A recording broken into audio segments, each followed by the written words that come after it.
Assalamualaikum warahmatullahi wabarakatuh. Perkenalkan, nama saya Niken Abelisya Valentina. Saya Dewi Ayusrianingsih. Kami dari SMA Negeri 8 Luplinggau dari kelas 11 IPA 1. Di sini kami akan menjelaskan materi tentang penyebaran fauna di Pulau Indonesia. Indonesia adalah negara megan biodiversitas. Tentu saja teman-teman pasti tahu bukan, Indonesia merupakan negeri yang kaya akan flora dan fauna. Ya, keduanya menempati tingkat pertama dalam kekayaan spesies mamalia. Ada 646 spesies dan 36% endemik. Apa sih fauna endemik itu? Fauna merupakan istilah yang sering digunakan dalam penyebutan nama hewan, sedangkan endemik ialah spesies yang unik yang munculnya dari pulau yang terisolasi cukup lama. Selain itu, penyebaran fauna di Indonesia juga dipengaruhi 4 faktor, yaitu iklim, edafik, fisiografis, dan biotik. Tahukah kamu, peta kawasan penyebaran fauna di Indonesia dipengaruhi 3 garis, yaitu garis Wallace, garis Weber, dan garis Lydekker. Garis Wallace adalah garis imajiner yang terletak di antara Kalimantan dengan Sulawesi dan Bali dengan Lombok. Sedangkan garis Weber adalah garis yang berada di wilayah timur. Garis ini sering disebut sebagai paparan Sahul, sedangkan yang berada di bagian barat sering disebut sebagai paparan Sunda. Dan yang terakhir, ada garis Lydekker. Garis Lydekker adalah garis yang memisahkan wilayah Wallace dengan Indonesia bagian timur. Garis ini menempati flora dan fauna yang bercorak australis. Adapun bagian-bagian barat, tengah, dan timur akan dibacakan oleh teman saya, Niken. Baiklah, yang pertama adalah fauna Indonesia bagian barat. Fauna bagian barat bertipe asiatis atau mirip dengan hewan-hewan yang ada di sebagian besar wilayah Asia. Ini tidak aneh karena dalam sejarah, pulau seperti Jawa, Kalimantan, Sumatera, dan benua Asia adalah daratan yang menyatu. Sehingga fauna di bagian barat disebut juga fauna dangkalan Sunda. Baiklah, ciri-cirinya. Yang pertama, hewan memiliki bentuk tubuh besar. Yang kedua, jenis hewan biasanya mamalia atau menyusui.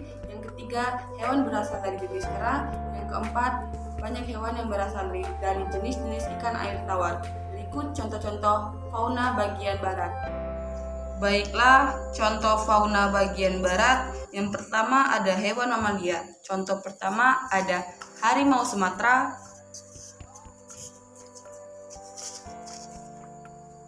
Yang kedua ada badak bercula 1 di Jawa. Yang ketiga ada kerbau di ujung Aceh. Dan yang terakhir ada gajah di Bandar Lampung. Kemudian contoh hewan reptil. Yang pertama ada ular.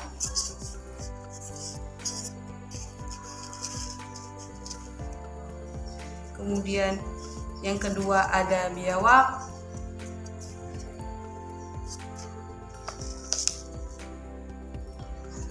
Kemudian yang terakhir ada terenggiling.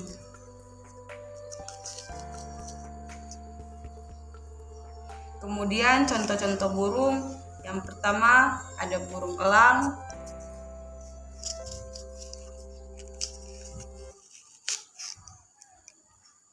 Yang kedua ada burung kutilang.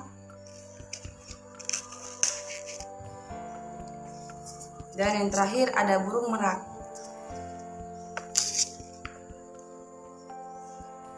Kemudian contoh primata. Yang pertama ada orangutan.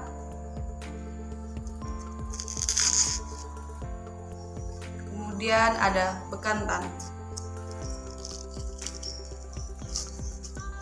Inilah contoh-contoh hewan bagian barat. Dan kita masuk lagi ke fauna Indonesia bagian tengah. Fauna bagian tengah meliputi antara Sulawesi, Nusa Tenggara, dan pulau-pulau kecil lainnya. Di bagian ini terdapat fauna asiatis, australis, dan fauna yang tidak sama dengan asiatis, australis, dan fauna endemik.